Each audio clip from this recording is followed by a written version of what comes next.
Rebelo.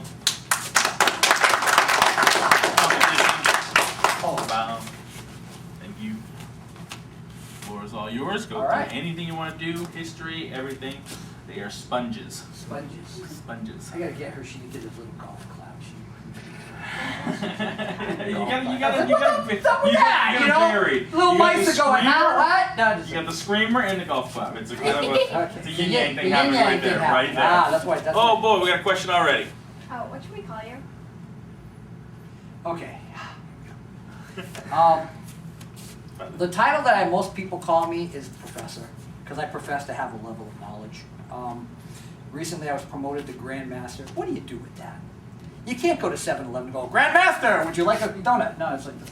I'm professor. That's it really depends on the art I teach. If I'm teaching Kung Fu, it's Shifu, or in Cantonese Sifu. If I'm teaching Japanese martial arts, it's Sensei or Hanshin. If I'm doing Korean martial arts, it's Sabumnim. If I'm doing Indonesian or Filipino martial arts, it's Guru.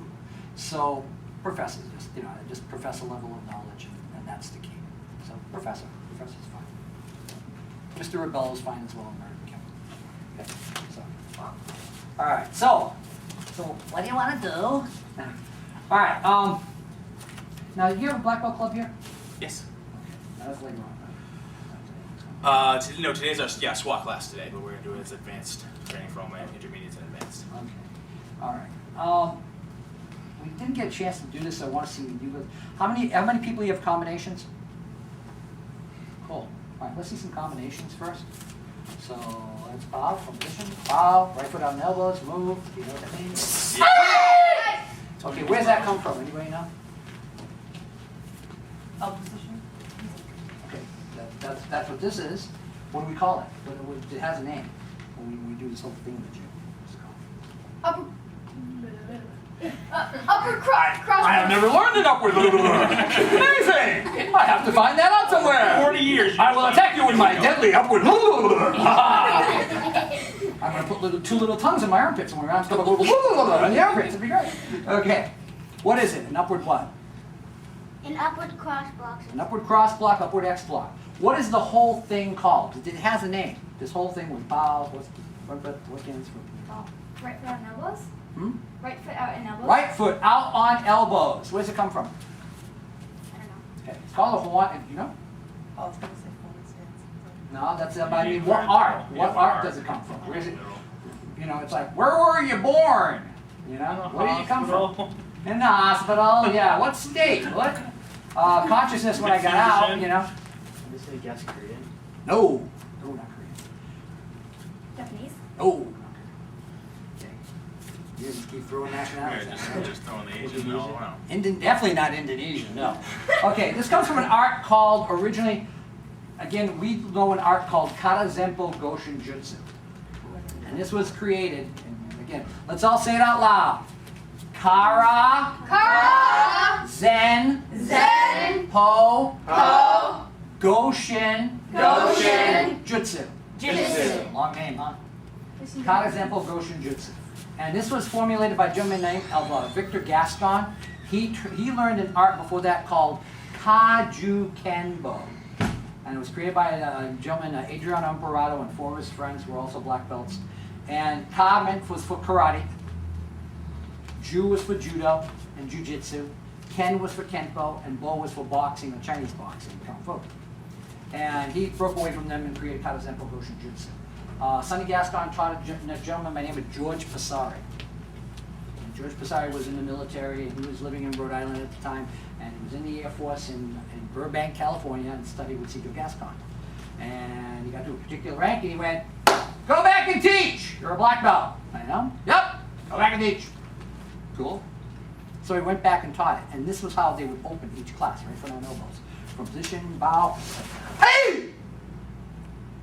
Good strong horse stance, feet pointing straight ahead, knees bowed out, 45-degree angle, back straight, heads up, elbows back, boom. It used to be this. That was the full Kaiju Kenpo opening. They would turn, do simultaneous blocking punch with a front kick, step up, X block, and back to horse. Cedric Gaston simplified it and took that first part out. Now, Ride a horse, not an elephant. Bring your feet in close to each other. Okay. That's a nice elephant stance you have there. I just want it's a nice, wonderful pachyderm stance, you know? It's almost split. Right? How do you measure your horse stance? Right now? Shoulders width and a half, is it? Shoulder width and a half. Do you pull out your ruler for that one? Yeah. What's a half? It's an interesting one. Is that how you teach it? It's actually fairly accurate. It's about, you know, without pulling out your ruler. Like the line, dividing line. Like half of it. Okay, that's the center line. Half of what? Halfway Half to of each you. one? Half of what? Half of it. Half of you. That's only your shoulders, dude. That's shoulder width apart then, right? Like Half this shoulder, way, half that way. That's shoulders, right? Like your whole thing and then like half. Your whole thing? No. I don't want to see your whole thing, man. Gosh, no, don't show me the whole thing. Ah! Okay, No. Like your whole shoulders so that's width. scary, the whole thing. Okay, let me show you a simple way. Now, we learned to measure out. We having fun yet? Really laughing? Go. I am. All right. There, in the Chinese market, they have steps. Like they say a 3-step horse, a 5-step horse. I'm going to show you in a moment's notice how to tailor-make your horse stance to you. Now, watch. I put my 2 feet together. Watch. I said, watch. Everybody come up from your horse stance. Relax. All right. 1. Anybody watch it? Hey, anybody remember the old Tootsie Pop commercial? I know you folks are pretty young. With the owl. Oh, Yeah. Yeah. How many licks does it get? They're playing it again, right? How many licks does it get to a Tootsie, into the Tootsie Pop? I'll find out. Mr. Owl, how many licks is it? 1, 2, 3. 3. Right? When you walk out your horse stance, how many steps do you walk out? 3. 1, 2, 3. That's it.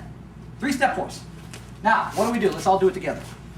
Bring your feet together, left foot meets the right. We come to the strong. I know in our system we do right foot meets the left. We'll talk why we do that. Put your 2 hands on your hips. Now you're going to pivot on the balls of your feet, turn your heels out as far as you can. Now pivot on the heels, turn your toes out as far as you can. Now pivot on your toes and square your feet off. Bend your knees forward, bow your legs out. There's your horse stance. That's it. Doesn't have to go any further. Now don't point your toes out. Point them straight ahead. Point them straight ahead. If you point them out, it's a stance called shikodachi. Now, dachi means stance in Japanese, and shiko, what's shiko? I actually have to remember some of these things sometimes, guys. As I get older, my photographic memory gets overexposed more. But shikodachi is when your toes point out. You want to keep your feet square. Now, here's the cool part. A lot of people do this. They'll walk up to you, and they're going to push. Good, he leaned back. I don't know why you did that. Oh, why are you leaning back? Bend your knees. Thank you. See how he fell back? Go back. Ed Parker taught me a simple technique that the Chinese taught me. He said, really, when you put your feet in the stirrups in a saddle on a horse, are they supposed to point straight ahead? In reality, they're not. They're supposed to point slightly inward, just slightly. So you lock yourself into the stirrups in the saddle. So what I want you to do right now, I just want you to point your toes slightly inward. Just a little bit. Just a little bit. A little bit. Not a lot, just a little bit. So, bend your knees, back straight, don't move. Ah! Notice you went nowhere.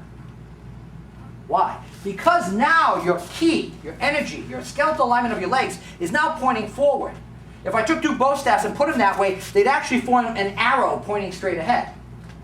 So that's how Ed Parker taught me how to do a horse stance. It's slightly different from the Kai Zen Po stance, which is fine. Now point your feet regular straight ahead. Now not out, but straight ahead. Don't point your toes out, because then the arrow's pointing backwards, and that's why you fell back before. The key ingredient here is the power is here. You shouldn't move anywhere that way. That's the strong line, and you see the plus sign on this wonderful pattern I have? It's called the universal pattern. It teaches you the strong lines of each one of your stances and the weak lines of your stances. So if I draw this line, I know the strong line is here. I know the weak line is there. Okay, so that's how we learn it.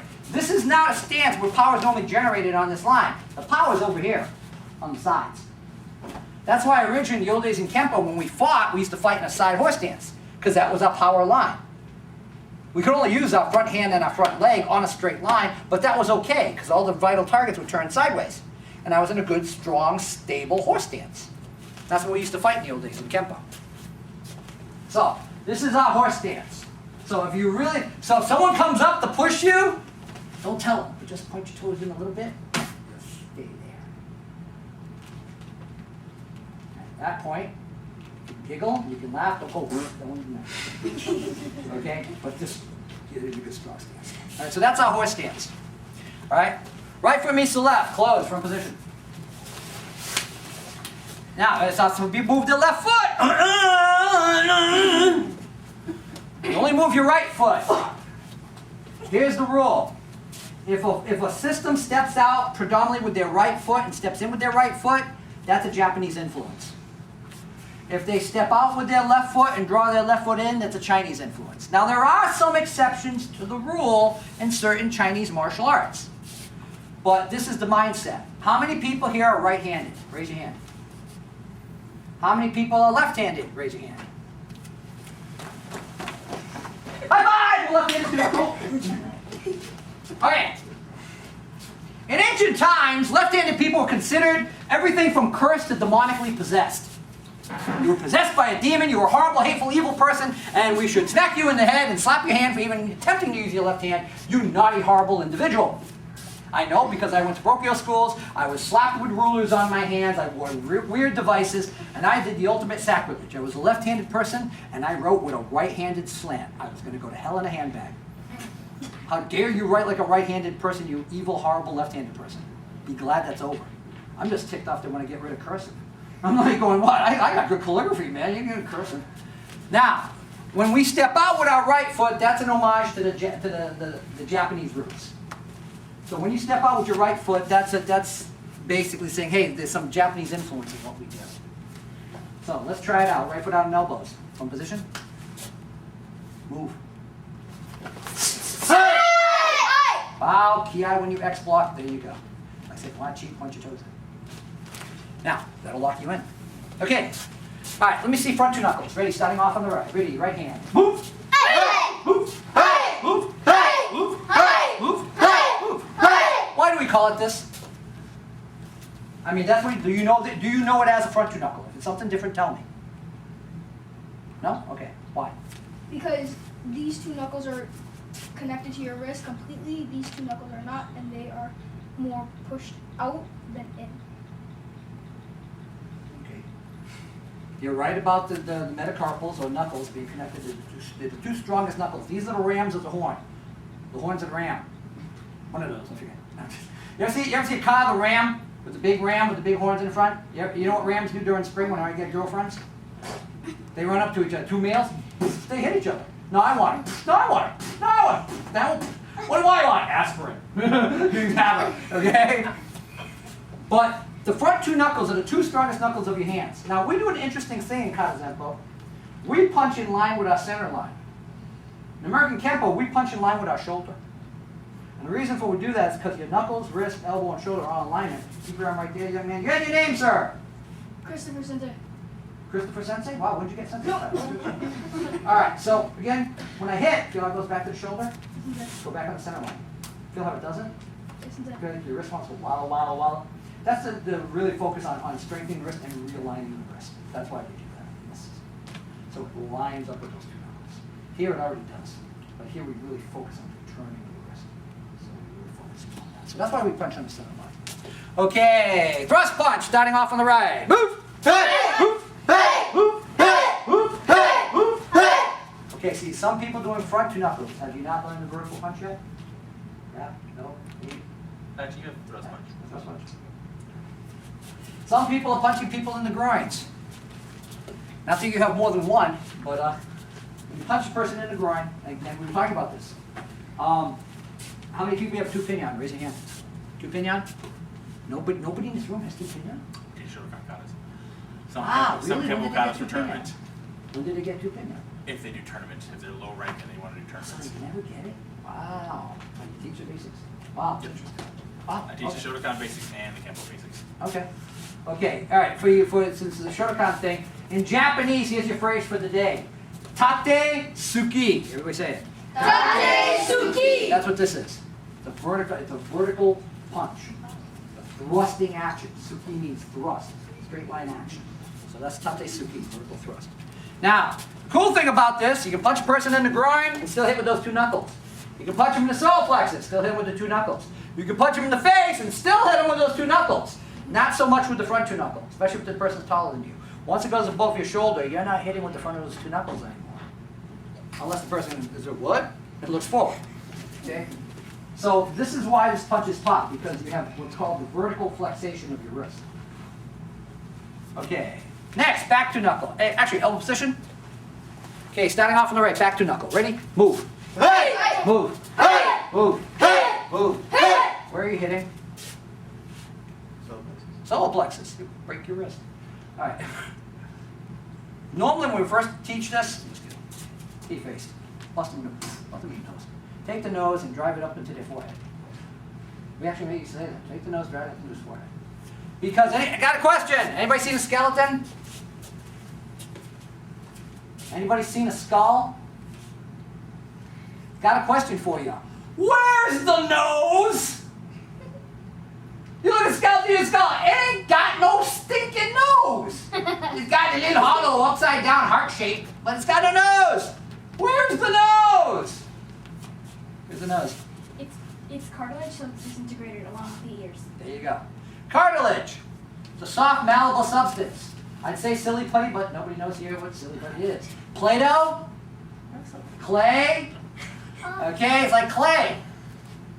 That's why people sometimes their nose gets right. Their nose gets squished because it converts to its original substance, Play-Doh. You hit it hard enough, it turns back to liquid. There's like this little malleable stuff you can squish and play with. That's why when you have to fix a person's nose, they grab one side and they straighten it. Because it's silly putty. They don't harden back up. They don't soften and harden back up. That's what it does. So originally this was taught to punch on a 45-degree angle, so you could punch up into the nose, drive the nose up, and they used to say, and then drive the bone into the brain. What bone? There's no bone, nose, bone. What are you talking about? There's no bone there. It's hollow. It's silly putty. It's like trying to put Play-Doh through concrete. It doesn't happen. You know? What happens if you hit hard enough, you may break the frontal section of the skull that goes into the brain, but I don't think anybody here can do that yet. I'm not sure, but I'm just saying. Okay, so normally originally this was taught to nose. Can you do it to the solar plexus? Of course you can, but you got to do it lower. This is basically it. When I do it to solar plexus, what does it become? Who does boxing? My mom and dad. Okay, what's this called? Boxing, what do they call this? An uppercut. Uppercut. So it becomes an uppercut. And that's what basically this is, an uppercut. So the back 2 knuckle. Why do we call it back 2 knuckle? Because you're hitting with your back 2 knuckles. No, we're not. Really? Are we? Is this the back of your 2 knuckles? No, this is. Right? It's not this, it's that. That's the back. Knock on the door till you figure it out. Okay? Right? Because your knuckles are upside down. What we call it upside down knuckle then? Because you're We're not. Watch. Hi. Front. That's the back. Well, front down. Bring your feet in closer. You're right in those elephants again. 3, remember? 1, 2, 3. That's it. Not any further. Okay? Right. This is the back of your knuckles. Feel them? Am I hitting you with? And you hit. I'm hitting you with them now. But is that what you hit them with when you throw the punch? No, it isn't. You hit them with this part. The front of your 2 knuckles. When you go up, you don't do this. You do this. Right? Okay. So it's not a back 2 knuckle. Why do we call it back 2 knuckle? Come on, this is the last question before we do stuff. Why? Your name again, sir? Sean. Sean, you're riding an elephant. Bring your feet back in. Guys, get on these elephants. Welcome to the pachyderm party. Hey, I am an elephant. I mean, what the, this is a horse dance. All right. When I look at this fist, when you look at this fist, what do you see? 4 knuckles. Okay. What part of them? The back of your Aha! You gain wisdom, child. You see, when I throw this punch, what do you see? The back of my 2 knuckles. That's why we call it a back 2 knuckle, folks. If we roll with it, then that's a back 2 knuckle. We hit it with the back knuckle. It's a back knuckle strike. If we do this, it's a back knuckle strike. If I stand here and look real cool, oh, it's back knuckle strike, it's back knuckle strike, it's back knuckle strike. Okay? You jealous? Back knuckle strike, back knuckle strike, back knuckle strike. See, she's got longer hair, so oof, yours does not. Okay? My hair used to. But it doesn't now. Okay? Okay? But it's called the back knuckle because that's what you see, the back of your two knuckles. Got it? Good. Front position. Bow. Okay, so that's just a little taste of the history behind some of the basic straight. I'm just doing the first three for you. I want to see some combinations. So right foot on elbows, and no elephant stances, please, because then you can't move. Ready? Right foot on elbows. Go. Move. Okay, I'm going to name a combination. Combination 2. Who does not have? Oh wait, let's start at the beginning. Combination number 6. Everybody's got it, right? Yes. Yeah? Okay. Make sure. Hold position. Combination number 6. Move! Hey! Nice. Some people do it traditionally. I like that. Up. Do it again. Move! Hey! Okay, see some people got like floaty roadie hands. The floaters. Suddenly they're doing little hula. Okay? Alright. Back on line, horse. Move. Hey! Where are your hands supposed to be when you do the front ball kick? Bam. In a work position.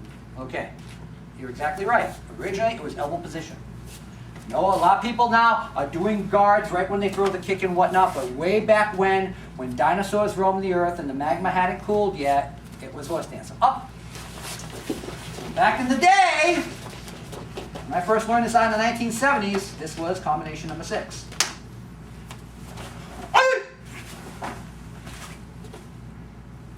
You threw your front kick, and you brought your hands up after you threw the kick and crossed and covered out. That was it. What does this teach us? Self-control, Sensei. That's metaphysical. That's like Kai Zen. Give me something more practical. What's it teach? What does this technique teach us to do? What's it teach us? It's like basics, so we learn how to kick. Okay, we learn how to execute a front ball kick. Okay, what else does it teach us? Accuracy. Okay, not as metaphysical as self-control, but okay, right? But still kind of in the ether.